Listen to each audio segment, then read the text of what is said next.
Good morning అండి. నా పేరు డాక్టర్ కోట శబరి గిరీష్, ఇంటర్నేషనల్ కార్డియాలజిస్ట్ని. సో ఇప్పుడు మీకు ఒక కేసు గురించి డిస్కస్ చేద్దామని ఈ వీడియో తీస్తున్నాము. సో ఇప్పుడు ఈమె అంకమ్మ గారు 65 years ఫీమేల్.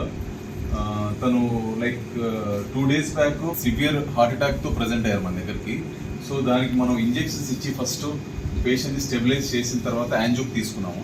యాంజియోలో చూస్తే ఇప్పుడు మీరు ఇక్కడ మనకు ఎల్ఏడి ఆస్టియం దగ్గర టైట్ బ్లాక్ ఉంది. సో దానివల్ల మనకి సిమ్టమ్స్ అన్నీ వస్తున్నాయి.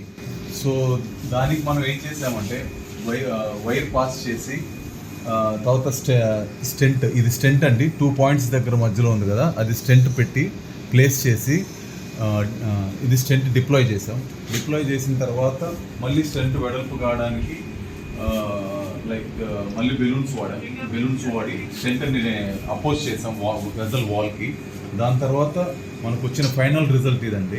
ఓకే, ఇప్పుడు మీరు క్లియర్గా చూడొచ్చు అది స్టెంట్ వేయక ముందు ఎలా ఉందో, స్టెంట్ వేసిన తర్వాత ఎలా ఉందో. ఇప్పుడు మనం స్టెంట్ వేయక ముందు మనకున్న వెజల్ ఇదండి, స్టెంట్ వేసిన తర్వాత మనకు వెజల్ ఇది మొత్తం బ్లాక్ అంతా క్లియర్ అయిపోయి మొత్తం వెజల్ అంతా నీట్గా ఓపెన్ అయింది. సో జనరల్గా మనకు ఈ సివియర్ హార్ట్ అటాక్స్ ఎందుకు వస్తుంటాయంటే లైక్ ఏదో కొలెస్ట్రాల్ పెరిగిపోవడం కానీ, లేదా బ్లడ్ క్లాట్ అయ్యి మనకు వెజల్లో ఫ్లో లేకపోవడం వల్ల కానీ ఇట్లా జరుగుతుంటుంది. సో వీళ్ళు ఇప్పుడు మనం క్లాట్ అంతా తీసేసి అండ్ స్టెంట్ పెట్టి ఆ బ్లాక్ అంతా క్లియర్ చేసి